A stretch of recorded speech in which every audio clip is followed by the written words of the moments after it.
Welcome back, focused learners, to another deep dive. Today's explainer unpacks a seriously fascinating concept from our source text. It's called the luminary mandate. You know, in this incredibly noisy, fast-paced world we live in, it is so easy, literally too easy, to feel like our individual actions just get completely lost in the shuffle. But this text offers a really unique framework for how we can act as active forces of good. We're going to break down exactly how the source describes radiating influence through your everyday actions. So that brings us right to a crucial question. How are you radiating influence in the world today? Like right now. Are you a source of warmth in your community? Does your presence actually change the temperature of the room when you walk in? Look, we all leave a footprint, right? A lingering effect on the people we interact with, whether we're intentionally trying to or not. This explainer is all about taking that passive effect and exploring how the text suggests turning it into a deliberate, focused force. We're talking about moving from accidental impact to, well, intentional radiance. Okay, let's dive into this. Section 1, the luminary mandate, the anchor of influence. Let your light shine before others. These 7 words originate from the Gospel of Matthew. Now, to put that into perspective, in the first century context of this text, a light usually meant a small clay oil lamp. So it wasn't some blazing spotlight, it was a localized, quiet flame that practically pushed back the dark in a single room. It's really interesting because the text doesn't say to force your opinions on others, it doesn't say to demand attention, it simply says to let your light shine.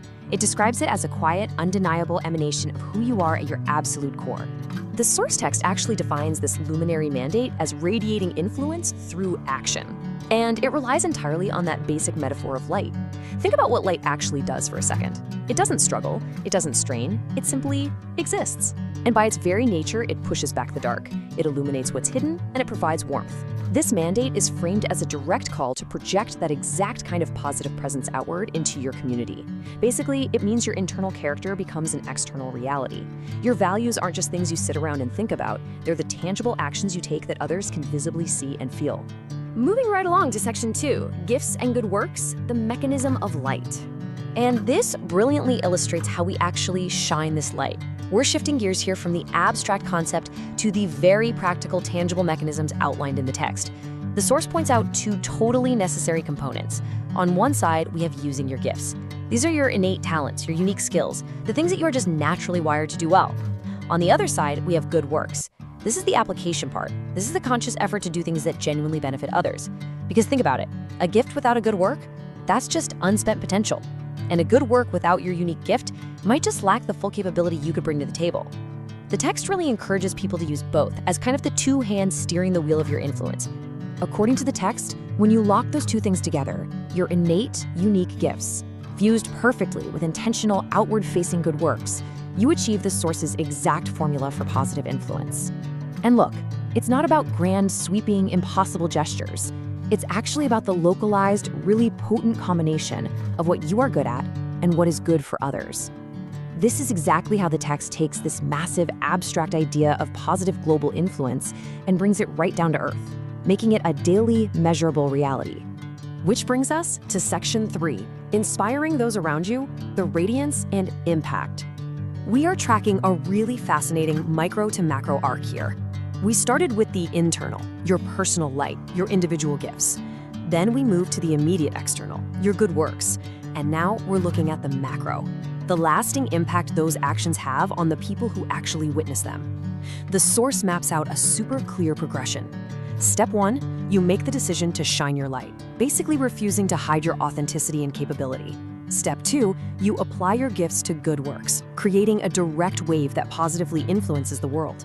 And that leads perfectly into step 3, the ultimate ripple effect. You inspire and uplift those around you. By simply doing what you're meant to do and doing it for the benefit of others, you become a catalyst. Your light catches and literally ignites the potential in someone else standing nearby. So the crucial point is this definitive life lesson extracted directly from the text. Your actions can inspire and uplift those around you. I really want to linger on those 2 words for a second. Inspire, to breathe life into. Uplift, to literally raise someone to a higher state or position. According to the source, our everyday actions, when they're fueled by gifts and directed toward good works, possess the actual power to elevate human beings. You are not just getting through the day anymore, you literally become a mechanism for human elevation. Which leaves us with a pretty massive thought as we wrap up this explainer. Whose life will your actions uplift today? You've got the mandate, you've got the mechanism, you understand the impact of your light as outlined by the text. So what does this all mean for you right now? Who needs it? Who in your immediate circle is just waiting for that spark? Take your gifts, pair them with a good work, and go change the temperature of the room. Until next time, keep learning, keep shining,